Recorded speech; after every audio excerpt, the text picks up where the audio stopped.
Okay. Namo tassa bhagavato arahato samma sambuddhassa. Namo tassa bhagavato arahato samma sambuddhassa. Namo tassa bhagavato arahato samma sambuddhassa. Okay, so good morning, everybody. And as I mentioned, we've been having some technical problems here. My mouse is not working, even though it's connected. Everything is connected, but it's just not working. And without a mouse these days, you can't do anything. Okay. Yeah, during the winter, we had a lot of mice invading the Taisho hole where I live, but those kinds of mice were not very useful for controlling a computer. Okay, so we're now continuing our reading of the Anguttara Nikaya. This is the Numerical Discourses of the Buddha. We are still in the Book of Fives. Are you hearing me okay? And yes. I now jumped ahead to a sutta number 100 called Kakuda. And the introduction to the sutta tells us that Kakuda had formerly been the attendant of the Venerable Mahamoggallana. Moggallana was the Buddha's second chief disciple. And so Kakuda had died and then been, the text says, been reborn among a certain group of mind-made deities. We're not getting the screen.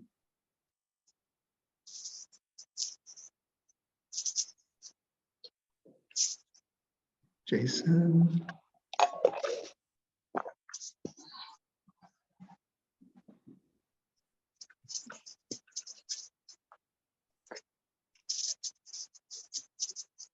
Oh, he's left. He took that device.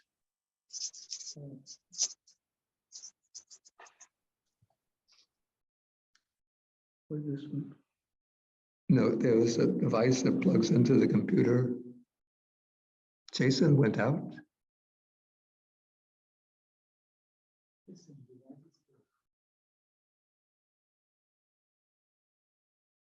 Yeah, this thing should plug in. I had a device called a dingle or dangle.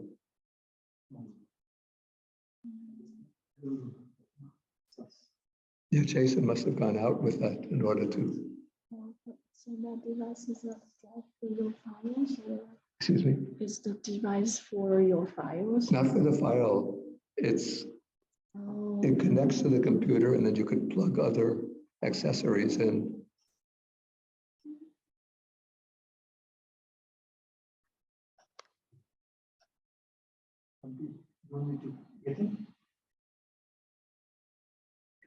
Yeah, I need that device so that people in the class, in the library, can see the text. But maybe he took that device in order to try to fix it. Okay, so.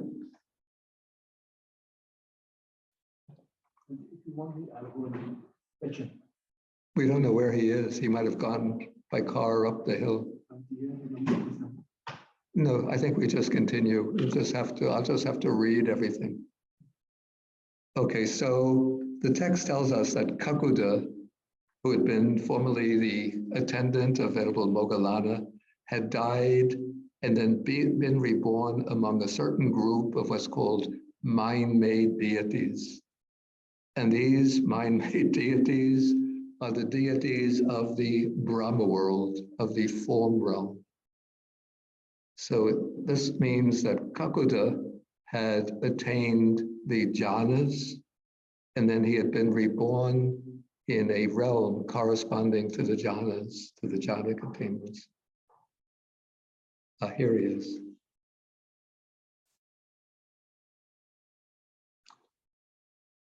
And then the beginning maybe is a little bit intended to be humorous. It said that his body was 2 or 3 times the size of the field of a Magadhan village.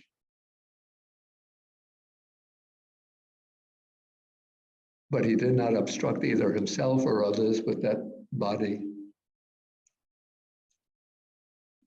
Okay, now the important point comes in the next paragraph, that this deity Kakuda comes to Moggallana and tells him what has been happening with a monk named Devadatta. Okay, so he has a different. Okay.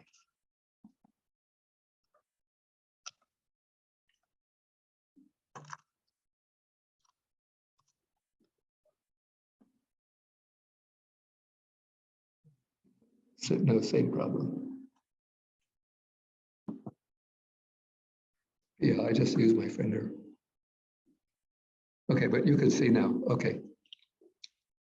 Okay, so who was Devadatta?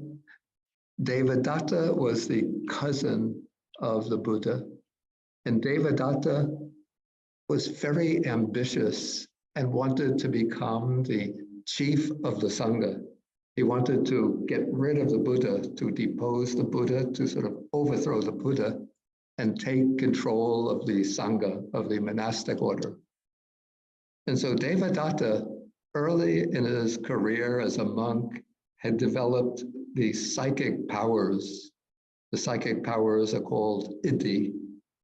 And he used his psychic powers to make an impression on the prince named Ajatasattu.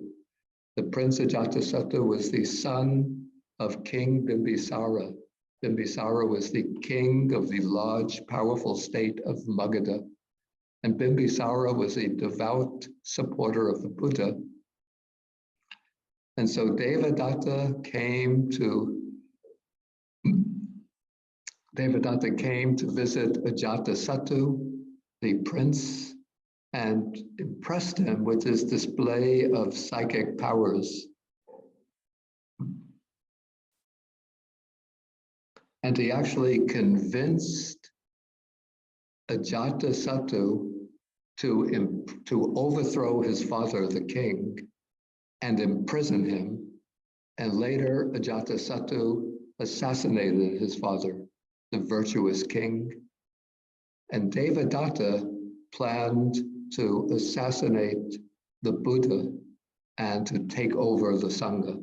That was how strong his ambition, his drive to become a leader, a great spiritual leader was, that he would overthrow the Buddha and assassinate the Buddha. But when he gave rise to this thought that I will take charge of the Sangha, the community of monks, with that arising of that thought, the text says, Devadatta lost that psychic power.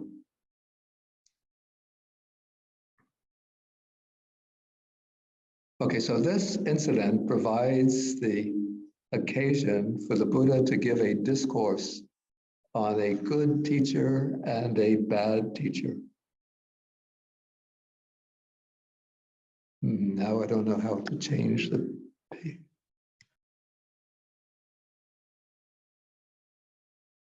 Okay, so now the Buddha is going to speak about 5 kinds of teachers found in the world. Yeah, this is the important part of the sutta.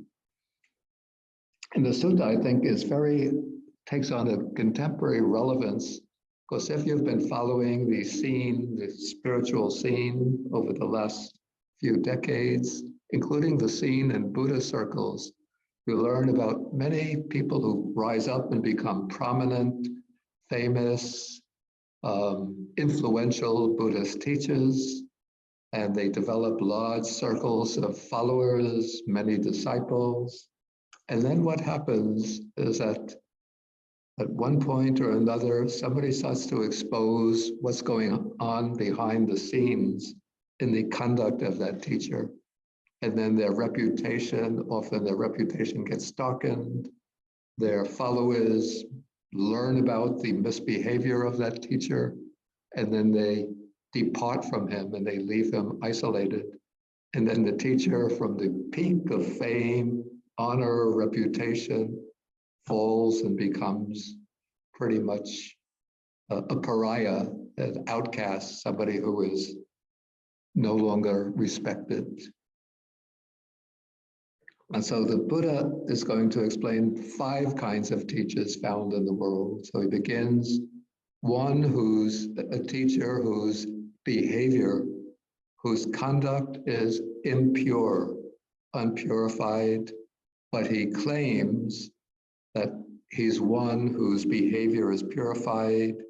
He says, my behavior is purified, clean, undefiled. Okay, now his disciples know him thus, that this teacher is one of impure behavior, but he claims that his behavior, his conduct is pure, clean, undefiled. Now, what is sort of the primary ways in which teachers, the behavior of teachers is impure? There's several big domains of conduct in which teachers sort of overstep the proper boundaries and become of impure conduct. Probably the biggest and the one which is has the greatest explosive potential is in regard to sexual conduct.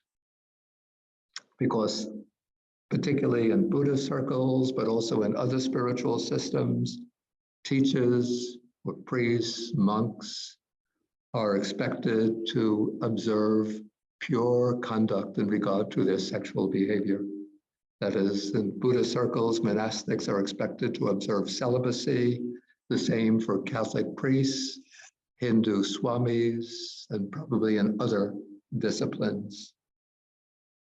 And so the reputation, the honor of the teacher, the monastic, the priest, depends on first observing celibacy themselves and being known as one who observes celibacy. But often what happens behind the scenes when nobody is able to observe them is that the teacher will transgress the precept of celibacy. They'll have sexual relations, often with one of their own students. And this will be hidden, sort of screened off, shielded from public observation. Another big domain of transgression is financial matters. So say a temple, a monastery, Buddhist center, or other spiritual center will receive financial donations because it depends on donations in order to keep operating. But the teacher might have his own personal bank account, and what can happen is that he will siphon off donations that are given for the support of the monastery, the temple, the center, siphon them off into his own personal bank account.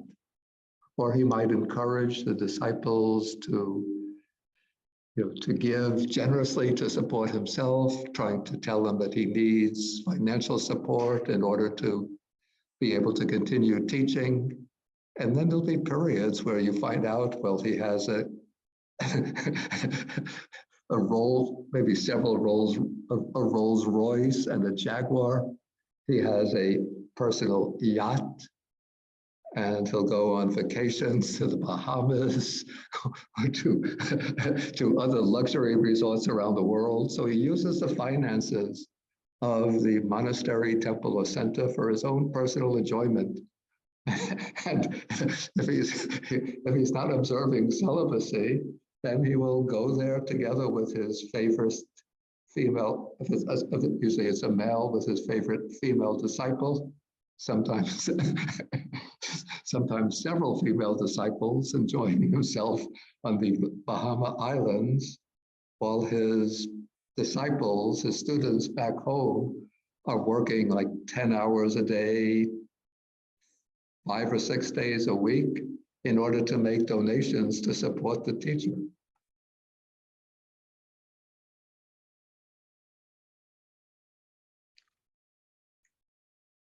Okay, so we have a sphere of sexual conduct, finances, and then to support to protect himself, to guard his reputation, the teacher has to use falsehoods, lies. We see this here in the claim.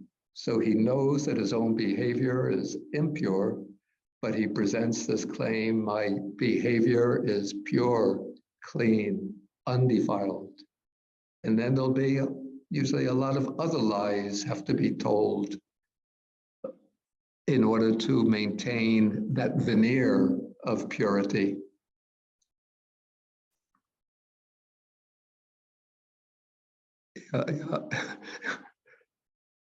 Yeah, I remember a Buddhist, this was a European Buddhist monk in Sri Lanka who acquired a troop of female disciples around. He was maybe quite a charismatic person. So he would acquire a bevy of female disciples around him, and he would engage in sexual misconduct with them. And then he would tell them that sort of, this is a way of, that he would say, this is the way that I purify you, that I promote your spiritual development, is by having sexual relations with you. Yeah, so one uses lies in order sometimes to entice people to engage in transgressions with oneself. And also one uses lies to protect one's own reputation on the outside. And then this is the interesting point that comes in the next sentence, that the disciples know that the teacher is one whose behavior is impure. But they don't want to report this to the lay people because they sort of invest their own standing, their own status in the status of the teacher. So they feel that in order to maintain their own standing, they have to safeguard the reputation of the teacher. And so they think, how can we treat him in a way that he would not like? They don't want to antagonize the teacher because the teacher might might send them away, might expel them. So the disciples make a strong emotional investment in the teacher.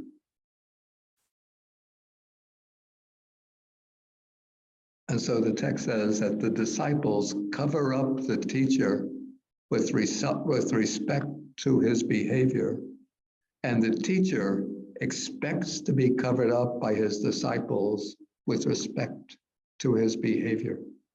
So this is a way sort of, you could say, scandalous behavior within the Sangha, the Buddhist monastic order, or within other spiritual circles, the way it's sustained and maintained, even over years or decades, that the disciples are afraid sometimes of exposing the teacher, and they don't want to harm the reputation of the teacher because they think that their own reputation depends upon the status, a high status for their teacher.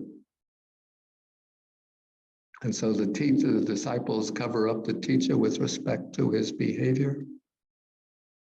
And the teacher, sort of, there's a kind of, sometimes an implicit pact exists, a tacit pact between teacher and disciples. So the teacher doesn't have to tell the disciples, you have to protect my reputation. You have to conceal my secrets. You have to shield my reputation from public knowledge. But nothing is said, but the teacher expects the disciples to cover up the transgressions of the teacher, and the disciples know that they're under this subtle pressure from the teacher to cover up their behavior. And reports like this, sort of exposés, and collapses of reputations have taken place over the last couple of decades in virtually every major school of Buddhism. I have to say, the school that has suffered the most in this respect has been forms of Tibetan Buddhism. because within Tibetan Buddhism, there's a system called Tantra, in which sexual activities are used, it's said to be used as a means for gaining spiritual enlightenment. And so though this is often interpreted purely symbolically by the prominent commentators within that tradition, but there are practitioners of Tantric Buddhism, even very prominent lamas who have persuaded their female disciples, and usually to my knowledge, it's Western female disciples, to engage in sexual activity with them. And then the female disciples feel under pressure from the teacher, from their guru, and from the other prominent teachers within that tradition, that you don't reveal the hidden secret behavior of your teacher, of your guru. And sometimes threats are imposed either openly or implicitly. If you reveal the transgressions of your teacher, then you go to hell. You get a rebirth in hell. And so the students have been frightened, terrified to reveal what has gone on in that little room in the back of the monastery, what they've engaged in with their teacher. Though over the last few years, with the emergence of the so-called Me Too movement, a number of especially Western female disciples have come out and exposed the behavior of their teachers, what has taken place with their teachers. But things like this have also taken place within Zen circles, even though within Japanese Zen, the principle of celibacy is not imposed on teachers, so you have married Zen masters, but a number of these Zen masters, even though they're married, have persuaded some of their female disciples to engage in sexual relations with them outside their own marital vows. And we might think that the Theravada tradition, because we have a strong tradition of celibacy and a strong emphasis on the observance of the Vinaya, you might think, the Theravada tradition is immune from this kind of transgression. But it also takes place, we learn through the grapevine of transgressions taking place within the Theravada tradition. So it's a problem that's infected all the traditions of Buddhism.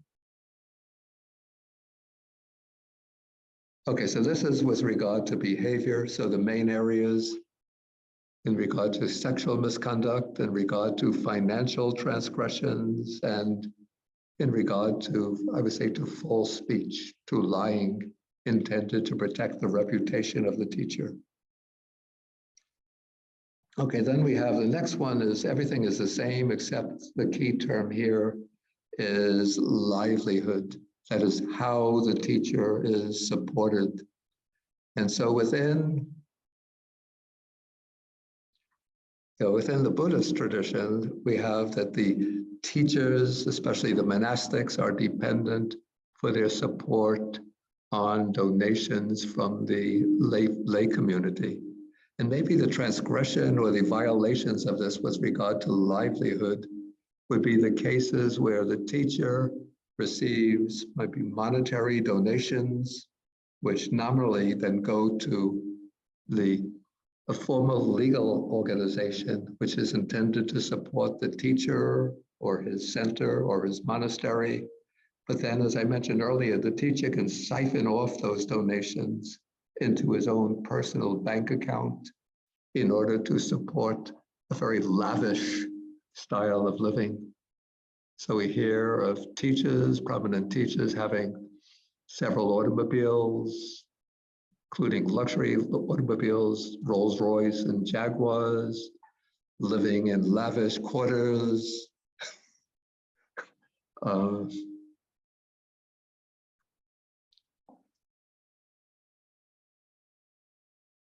So all of this can be considered as violations of the principle of right livelihood for a monastic. So the ideal is that the monastic should be living very simply and under humble conditions and should respect the purposes for which the donations are given by the lay disciples, that the donations are given to support a simple way of life on the part of the teacher and to support the functioning of the monastery, temple, or center, not to provide a license for the teacher to live in a rather lavish and luxurious way. Okay, then we have a case of a teacher whose Dhamma teaching is impure, but he claims my Dhamma teaching is purified, my teaching is clean, undefiled. Okay, so here I would say this comes into the rather contentious issue of how, as a teacher, how does one properly represent the Dhamma without distorting it, without misrepresenting it, without maybe coming up with innovative, exploratory ways of explaining the Dhamma, but in ways that sort of undermine the real meaning or intent of the teaching. And I want to mention one example of this. I'm going to be stepping into a rather contentious issue here. There's a prominent teacher in Thailand who passed away in the 1990s. Some of his teachings have been published in English translations, and he's very highly respected among both in Thailand and among some of the Western followers of Theravada Buddhism. His name is Ajahn Buddhadasa. And I think as far as his way of life goes, his personal conduct, I think is a very high standard. He might be quite skilled in meditation and as a meditation teacher.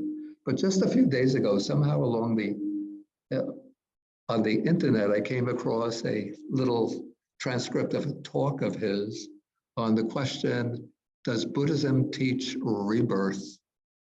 And he said that the idea of rebirth depends upon the assumption of a self or soul that undergoes rebirth. And since Buddhism teaches anatta, non-self, there's no self, no soul, nothing to undergo rebirth. So therefore, he says, if you understand the Dhamma properly, there's no rebirth.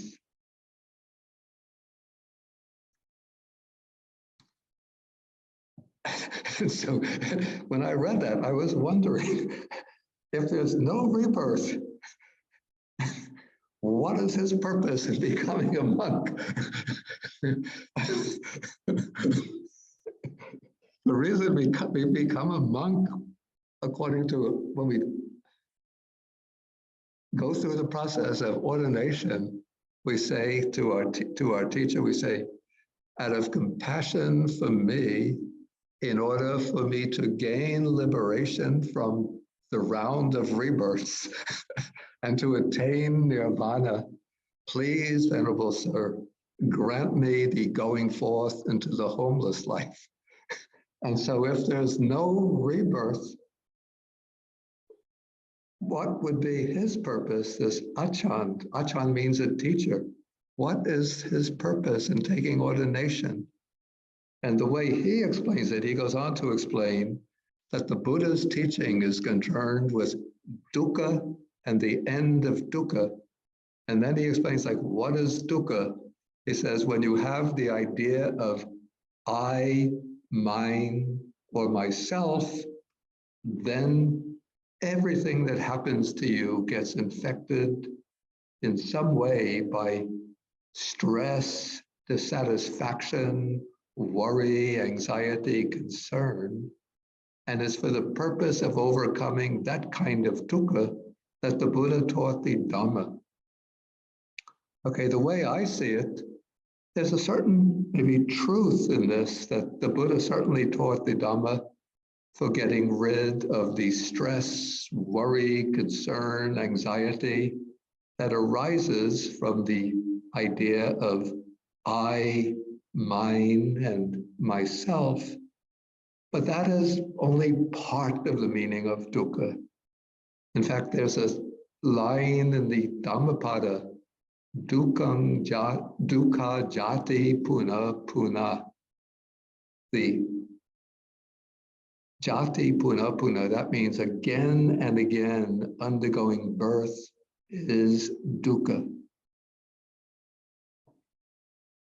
And so certainly the Buddha didn't teach a self or soul that undergoes rebirth, but the Buddha teaches, we could see it again and again, as long as there is ignorance and craving, the process of puna bhava, repeated existence, renewed existence will go on. And as long as the process of renewed existence go on, each bhava, each existence begins with jati, with birth, and culminates in jara marana, old age and death. Yeah, so even though we could say in the case of Achan Buddhadasa, as far as I know, his conduct will be certainly pure and clean by way of observing the precepts, the monastic life, the Vinaya observances of a monk. I believe his livelihood will be pure. But I say that his teaching of the Dhamma, if I understand it correctly, is not pure. It's sort of distorted. I don't know his purpose, but it seems to me to be distorted. And I'm not mentioning this specifically. I don't have any antagonism to Achan Buddhadasa. I don't know the man personally. I never met him. But if one teaches that there is no rebirth because there is no self, then I'd say that that's a distorted understanding of the Dhamma. Okay, then the fourth case will be one whose, the expression here is Vyakarana, which can have two meanings. Vyakarana can have two meanings. One is simply an explanation, but another meaning is an answer to a question. So this would be the case where somebody comes and asks the teacher questions, and then the teacher will give answers to questions. And so his answers to questions will be impure, though he claims my answers are pure or my explanations are pure.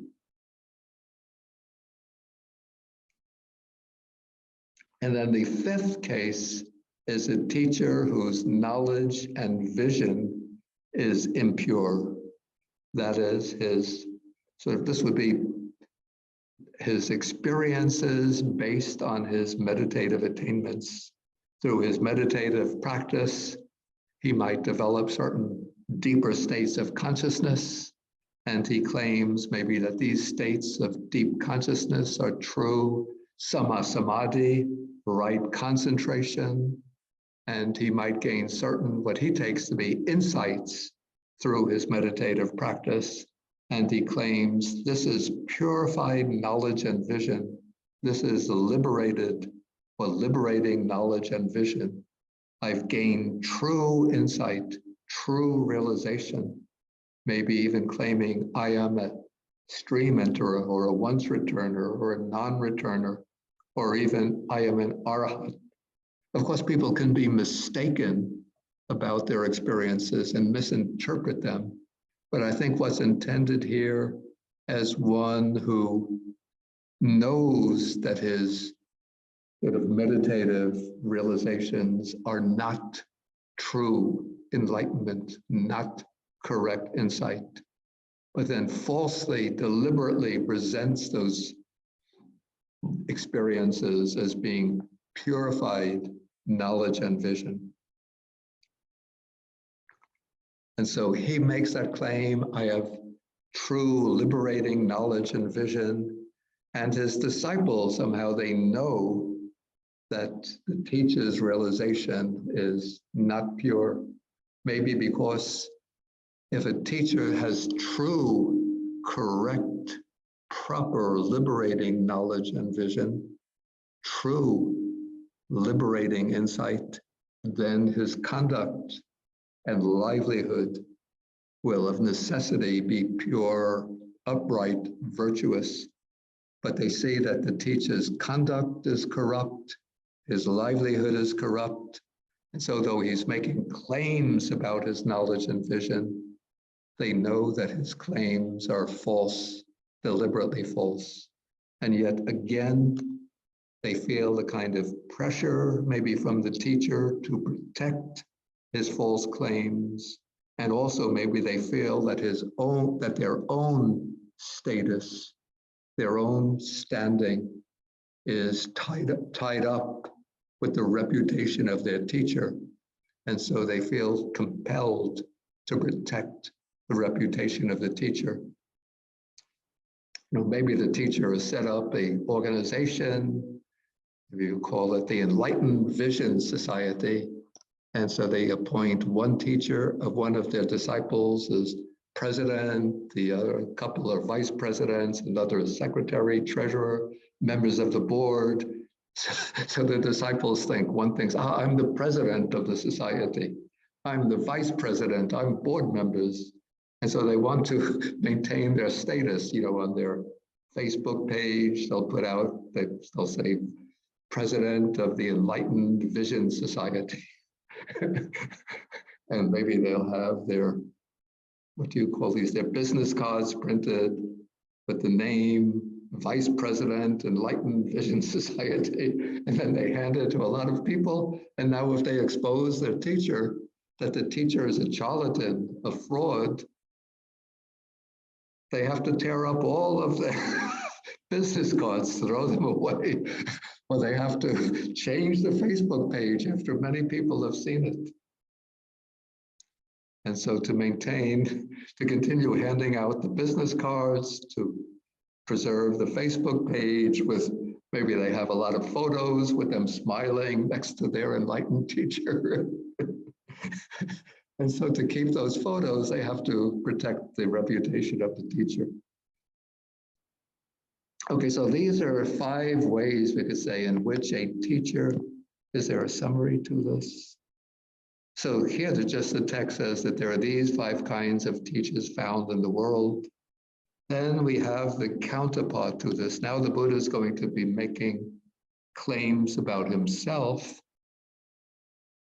And this raises an interesting question. Let's first go through them. Okay, the Buddha says, I am one whose behavior is purified, and I claim to be one whose behavior is purified.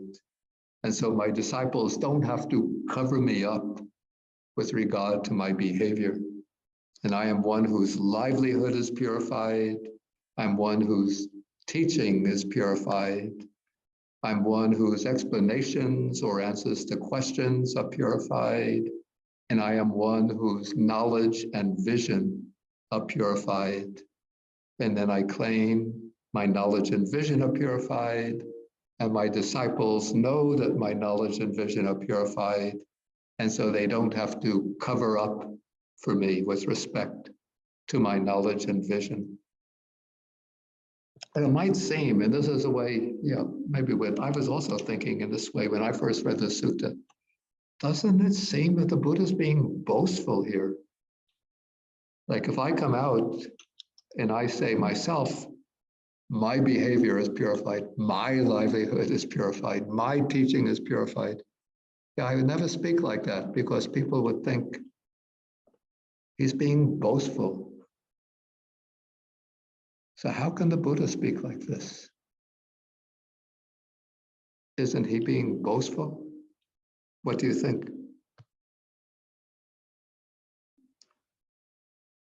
I don't think I can see the participant list anymore.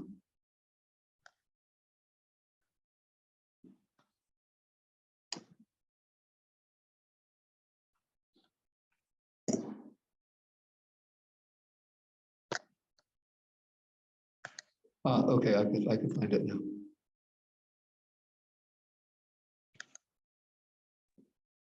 Anybody have any ideas about this? I think I see Tim M. You, Bhante, okay.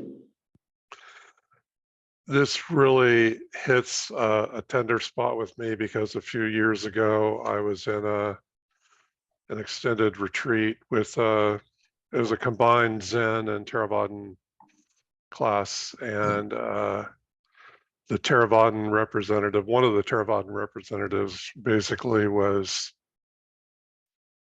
actually making fun of the concept of rebirth, and I thought, well, I was thinking, what? And this person actually has a doctorate in religious studies and translated Dhammapada from Pali.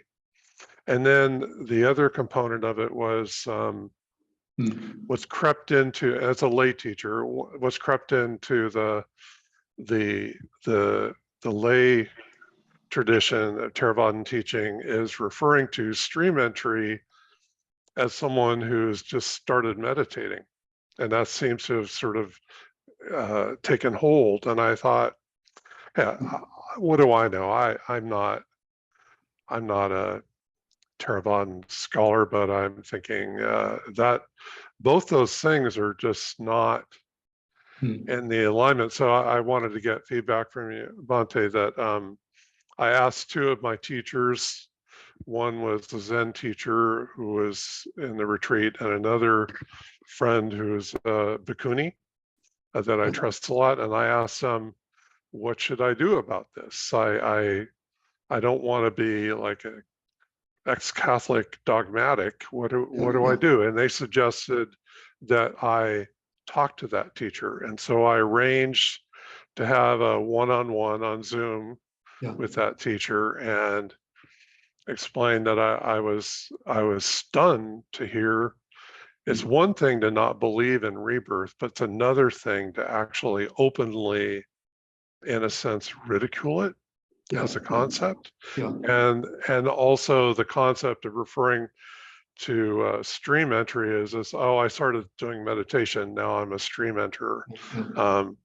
And their response was they apologize actually for this, the reference to basically ridiculing the concept of rebirth, but was absolutely steadfast that it was perfectly fine to repurpose the metaphor of stream entry as having a different meaning. And so let's just say I kept my cool because I thought, well, you know, that's okay. But what are your thoughts on that, Bhante? It just seems to line up with this sutta. One has to be very careful. Like this is going to become, or this has already become a very, very common trend amongst Buddhist teachers today.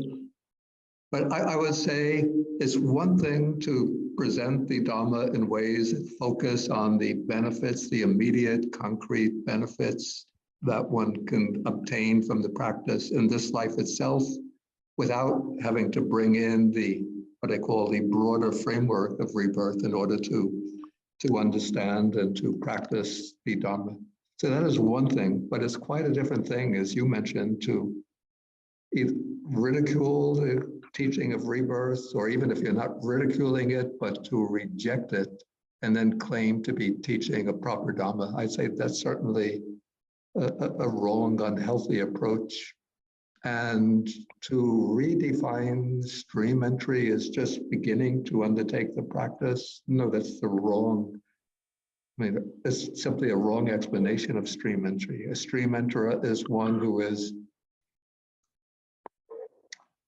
cut off, eradicated, eliminated the three lowest fetters, which are the fetters that bind one to the cycle of rebirths. So the idea of stream entry, yeah, it seems if you eliminate the concept of rebirth, then you can redefine the concept of stream entry in a way that doesn't entail a connection with the idea of rebirth. And then you could explain it any way you want.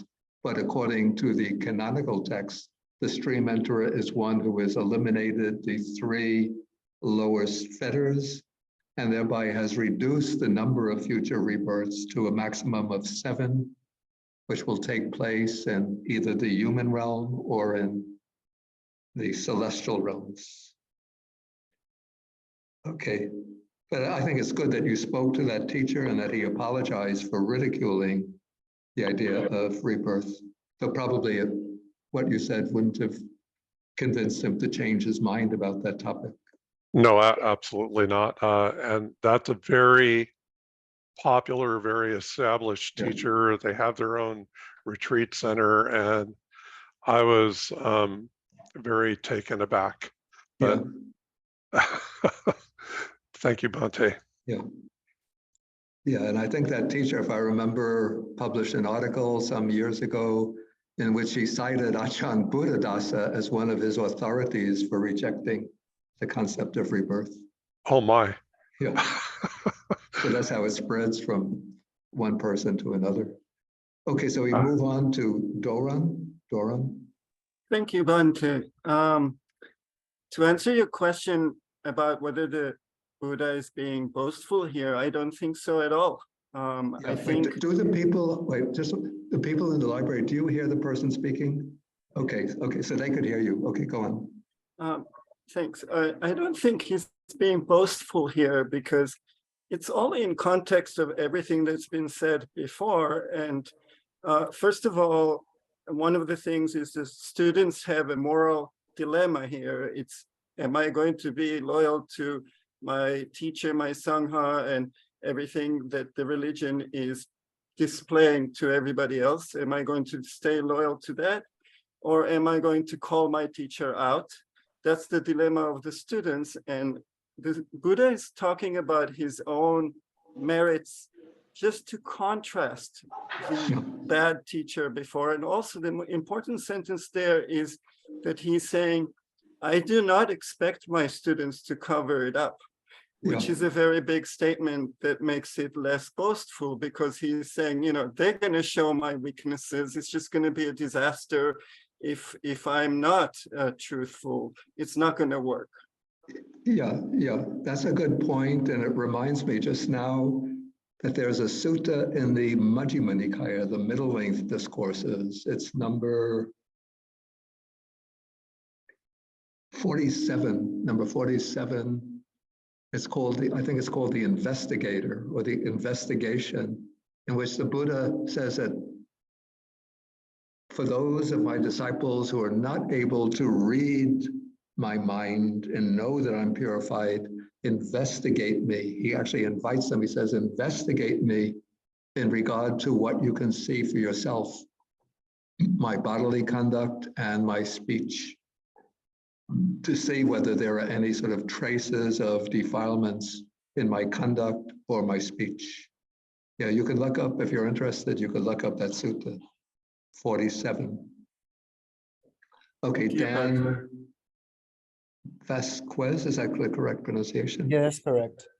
Hi, Bhante. Thank you so much.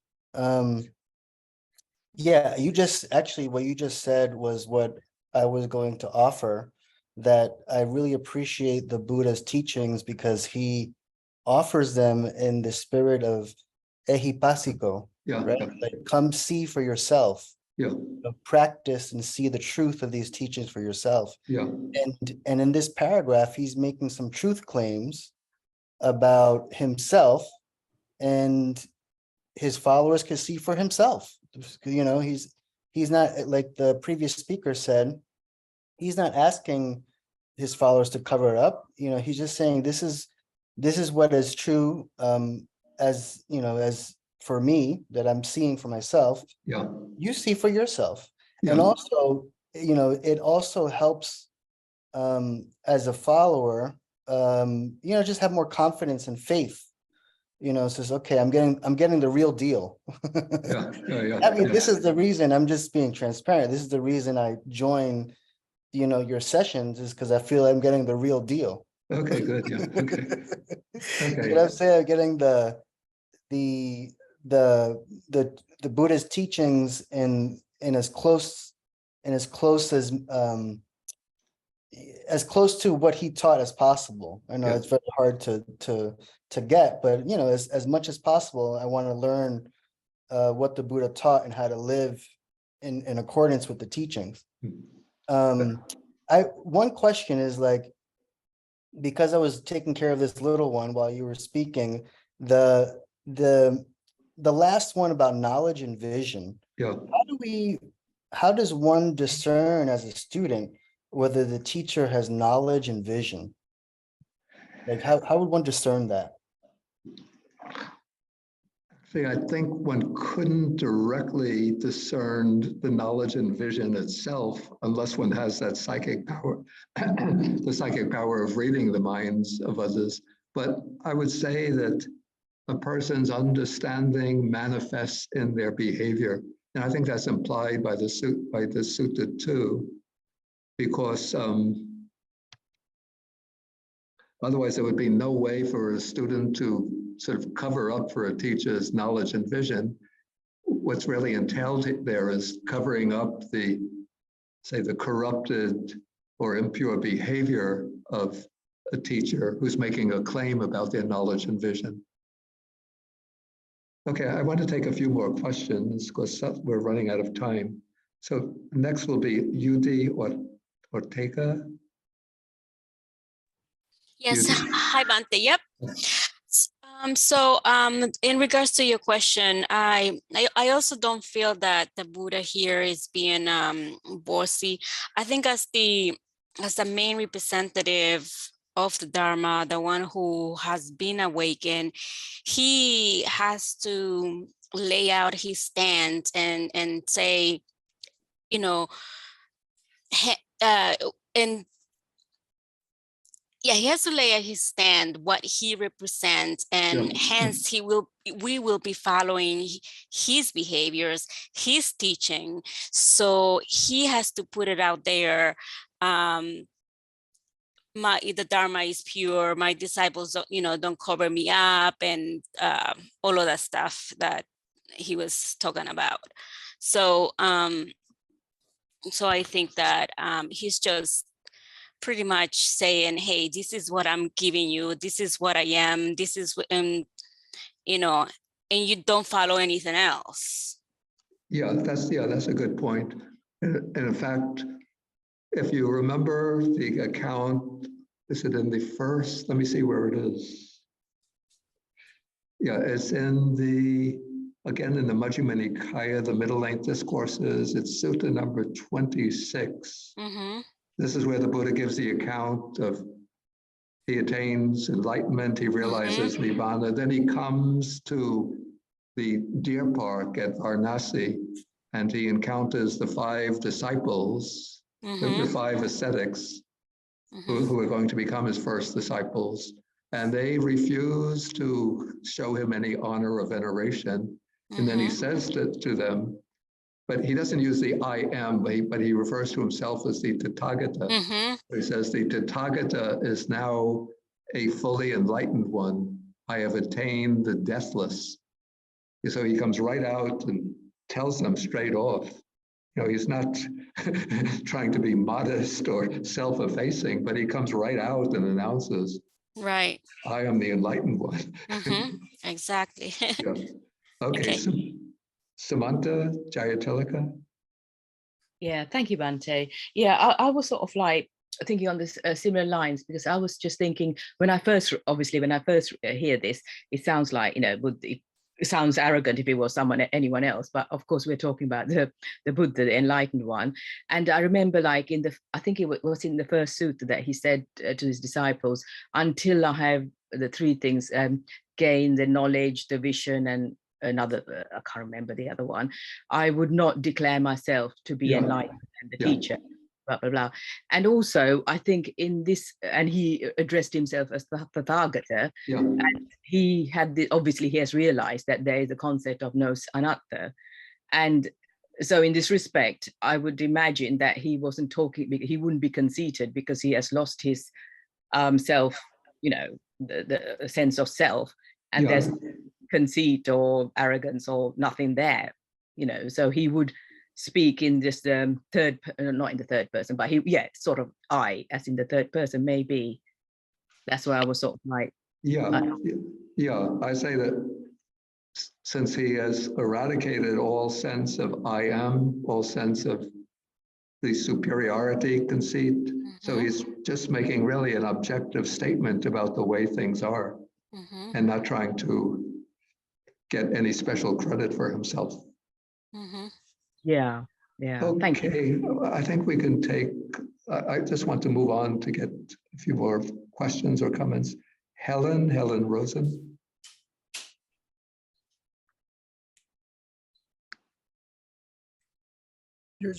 There I am. A very brief comment that the response I hear so much is that, well, Buddhism is adapted to every culture. That's the history of Buddhism, is that it's always being adapted to the culture. Yeah. So when people leave out concepts like rebirth and sometimes karma, it's with the idea that, well, that, you know, we're adapting. It's okay. It's still Buddhism, you know. Yeah. And I wonder if you have an answer to that. Like, I find myself sort of stuck when someone says that. Like, how do you say, well, I mean, it's one thing to adapt, but it's another thing to change and quality, you know? Yeah, I agree completely with that, with the last point you made. Of course, Buddhism is going to adapt to the specific culture, so there will be cultural forms that, you know, that change according to the culture, the time. So even within the Theravada tradition, we have Sri Lankan Buddhism, Thai Buddhism, Burmese Buddhism, and there are little cultural differences between them. Cambodian Buddhism, Lao Buddhism, not to speak of differences between the Theravada or South Asian Buddhism, East Asian Buddhism. Also there you have differences, China, Korea, Japan, Vietnam, and Himalayan Buddhism, Tibet, Nepal, Sikkim, Bhutan. Yeah, so yeah, you find cultural differences, but there are certain core teachings that come from, I say, from the earliest period of Buddhism that are fundamental.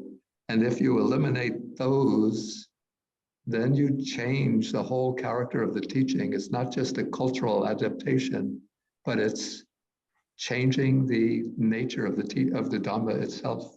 And that, I say, is, to me, it's unacceptable. Thank you. Okay, we'll take Sumana.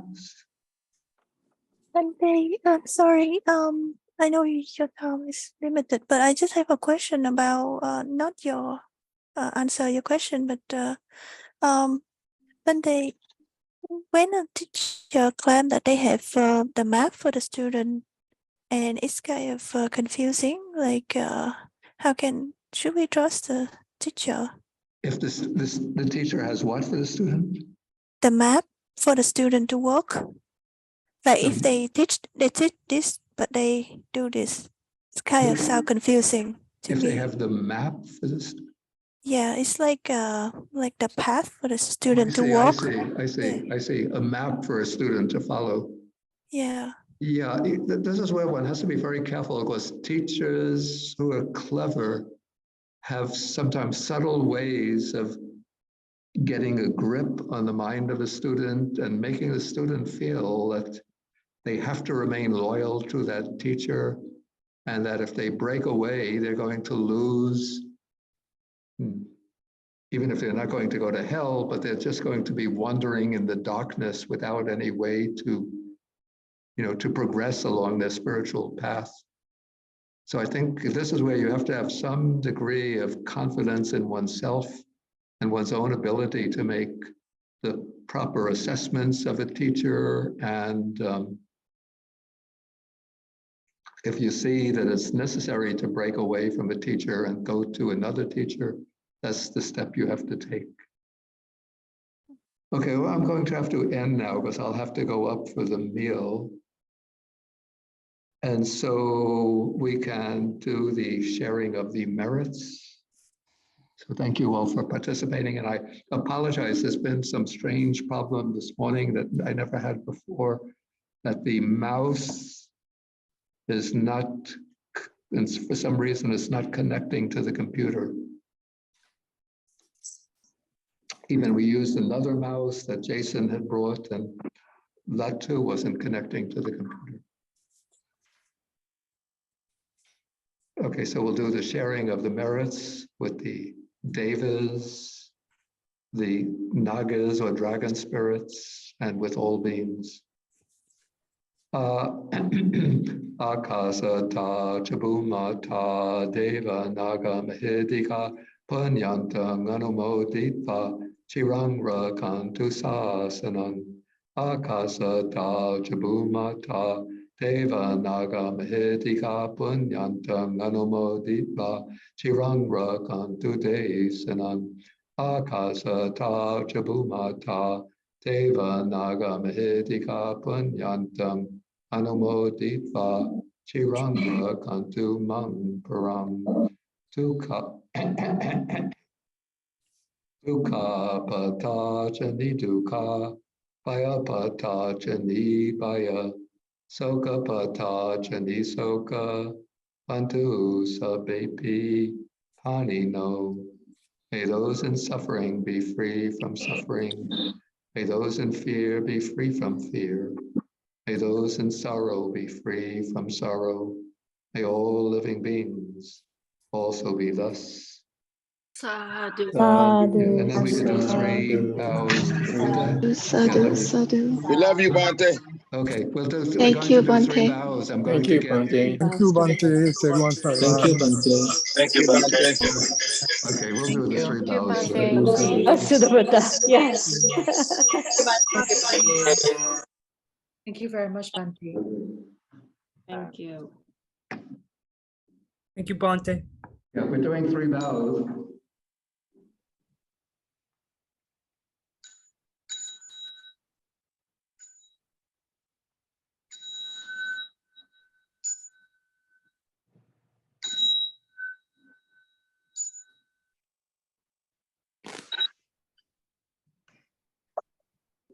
Bow to Bhante. And back to Bhante. Yes. Thank you, Bhante. Thank you, Bhante. Thank you, Bhante. Okay, thank you. Thank you, Bhante. Namo Buddhaya Bhante. Thank you, Sirivan Sanai. Okay. Have a great day. Take care. Bye, Bhante. Say, See you, Bhante. You, Bhante. Thank you. Thank you. Okay, so thank you all for joining us. Thank you, And Bhante. please join Thank us you. Wednesday evening for the meditation, and again next Saturday for the class. Thank you, Bhante. Bhante. Good night. Okay. Thank you. Thank you. Thank you, Bhante. Okay, thank you. Now, yeah, I want to stop the recording.